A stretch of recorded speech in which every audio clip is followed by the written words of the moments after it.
I am at 606 Studios in Northridge, California. I am here with the members of Corrosion of Conformity. We have Woody Weatherman guitar, Sure. Reed Mullen on the skins, and Mr. Mike Dean on bass. Guys, I really appreciate you taking the time not only to do this for me, but what I really like to do not only for the listeners of my show, but COC fans, is to basically do a simple COC studio report.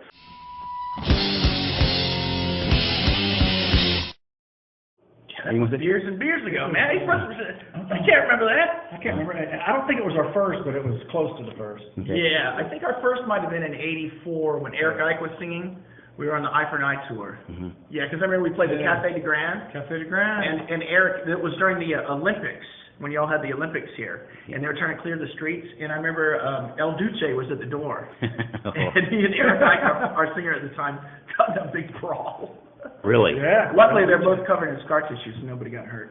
Yeah. That was when you had to be careful, like crossing the street, lest you be arrested for jaywalking. Yeah, that's when cops hated punks. Everybody wound us up about the gang fights there. Remember that? Yeah. We were all scared. But it was kind of gang fashion at the end of the day that day. But Yeah, there was some, yeah.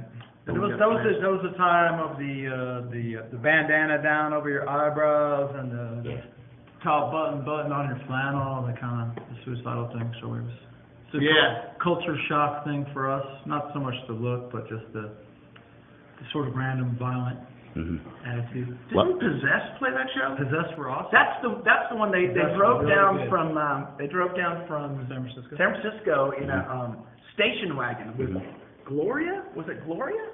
What was the girl's name? What was the woman's name that managed Possessed? Debbie Abono. Debbie, yeah. She unfortunately passed away about a year or two ago, but yeah. That was nice. Yeah. She and her, I think one or two of her daughters, I don't know if she had two or not, came down with Possessed. And I remember they weren't quite dressed for their performance. So they had to go change before they went on. They had to change. You know, Possessed had all the fucking nails and shit. Vertic crosses. So they had to go. Yeah, there was no backstage to speak of when we played that show. Right. It was a fucking lodge or whatever. They had to get prettied up with all their nails. Yeah. So they had to change in the fucking station wagon. Everything was so close knit back then, and everybody wrote to each other and talked to each other. I mean, this is way pre-internet, so you actually had to write letters. Yeah, it took a week or two to get back. It wasn't like instant. Yeah, but it was so close knit. But it was also at that particular point in time that the whole thing started to become a little bit of a big business, and so you're getting people involved who are more like investors. And I think that show was smaller, but yeah, some of those Golden Boy shows we did, definitely. Sun Valley Sportsman's Hall, Yeah, definitely. Yeah, the punk scene and then merging with that underground metal scene back then was so close knit. You could literally, what we did is we would just call people we know and ask for if they know in their area who does the shows. Right. And you could book a whole tour. That's what we did. Yeah. In my parents' office, the three of us booked all those shows in the 80s. And put our first album out. As a matter of fact, me and Woody laid out our first album, Eye for an Eye, and you can see in the original pressing a dog hair. Oh, really? They glued that skull down on there, on the floor of my parents' office. My dad had a dog, and you can see a big old dog hair sticking out when we had it pressed. So ghetto. Totally. You know it? Like, Letra sat on the back doing all the song titles.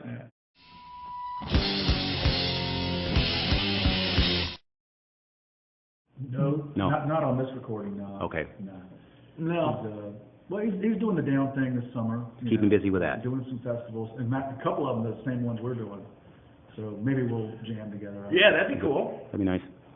So he's still in the picture, but for right now, this is as a three-piece. Dude, we're having so much fun right now, and he's busy. What the fuck? So we decided. Why wait? We started playing music together, and we basically learned how to play music together.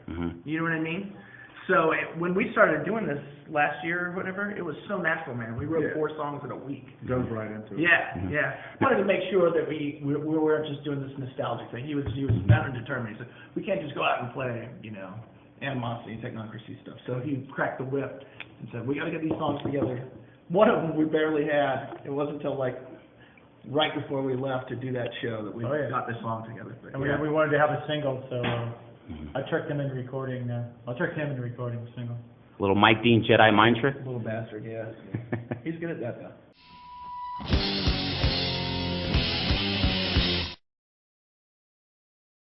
Oh yeah, Deputy Sheriff Simon Bob Lannister. Los Angeles County Sheriff's Deputy. One of the good ones. Good. Yeah, absolutely. That was great. He ain't tracking you down and beating your head for jaywalking. Absolutely. Simon Bob's finisher. You can't fuck with that shit, dude. Man, he's awesome. Plus he's got guns. Yeah. Yes, right.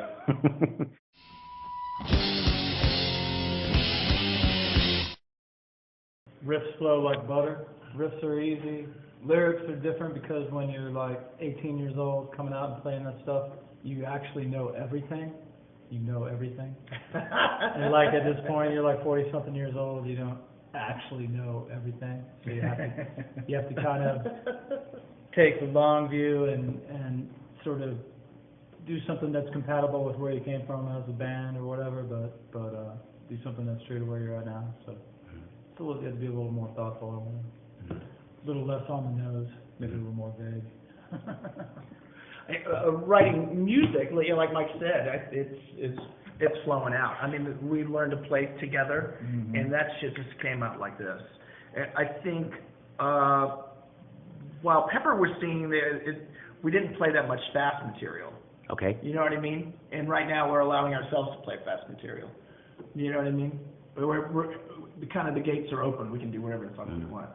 But there's probably, just because some people probably expect that a little bit from this specific version. But since we're reverting to the Animosity lineup, so we're doing some more upbeat shit. It feels right too. I mean, it's not forced. No, not at all. But really, man, the way other than really the lyrical, which I don't really take much part in, but as far as the songwriting, yeah.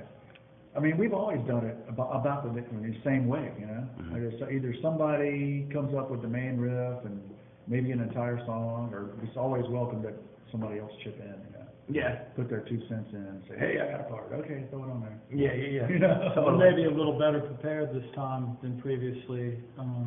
So we're bringing closer to finished material to the process, and Custer is sort of helping us focus that a little bit, contributing some suggestions here and there, trying to get us on a slightly more musical track here and there, rethinking it. We got great basic tracks. This sounds are powerful. It's gonna be fucking badass. It's a great album. How many songs do you have written for this forthcoming? We've got we'll have 12 or 13 by the time we're done out of here. But yeah. Shit, we got about 11. 1,100. We got about 11. We're entertaining all offers. Okay. Yeah. Yeah. We just had the opportunity to come out here. Dave hooked us up with the family rate. And if any of you internet viewers are investors of a given caliber, we definitely here's a great opportunity to give us some first class. We're a great investment artists. And you can reach COC at.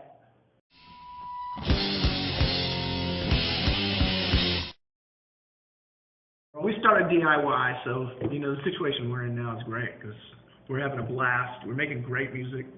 About to do a bunch of shows. Gentlemen, I really thank you for taking the time for a little studio report. Oh man, thanks for coming. It's good to see you. And good to see you as well. Next time I hope to see you in the pit, young man. Too old for pit. Oh, shut up. Come on. Look for the upcoming release by COC at a label to be determined. That's and right. this release is scheduled for later this year, correct? Yeah, absolutely. Christmas time. All right, excellent. So again, Woody Weatherman, Reed Mullen, and Mike Dean, Corrosion Conformity, from North Carolina to California. They're making their mark and still at it, almost 30 years later. Don't remind us.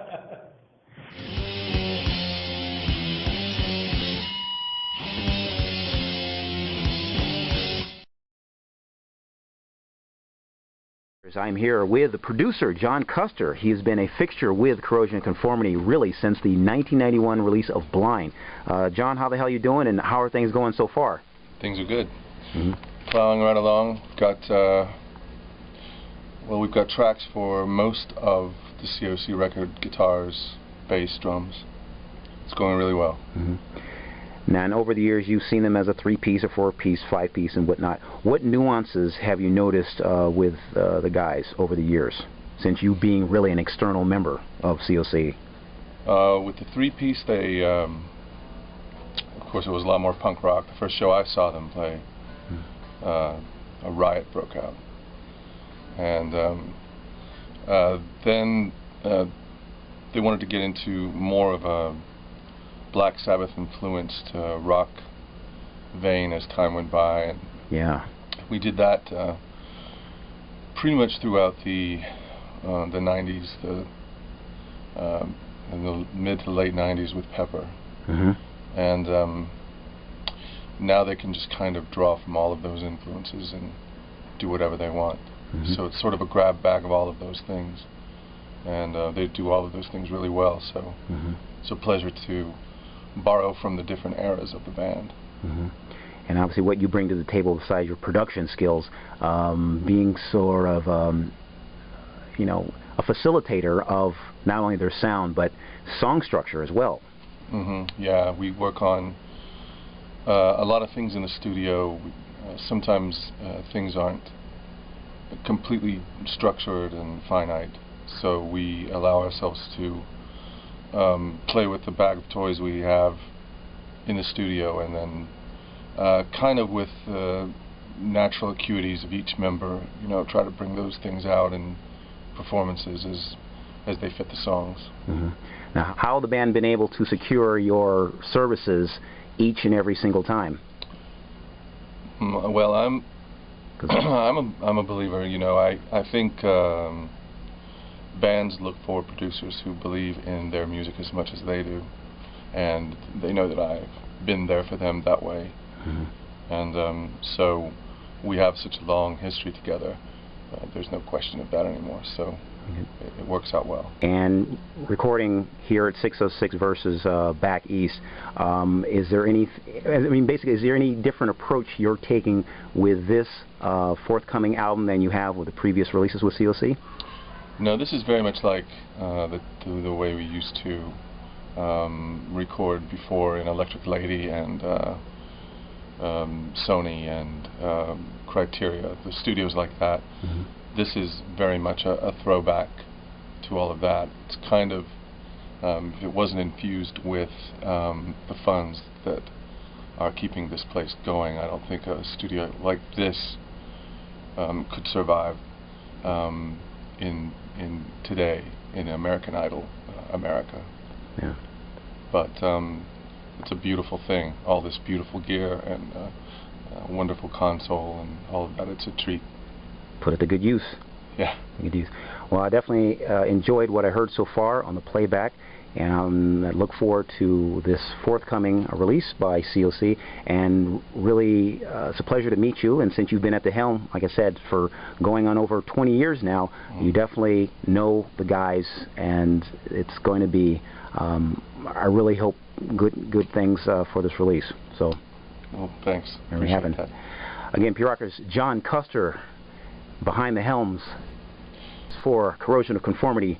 Come back with more Pure Rock here on the loudest.com on the planet, KNAC.com. Thank you, John. Take care. Take care.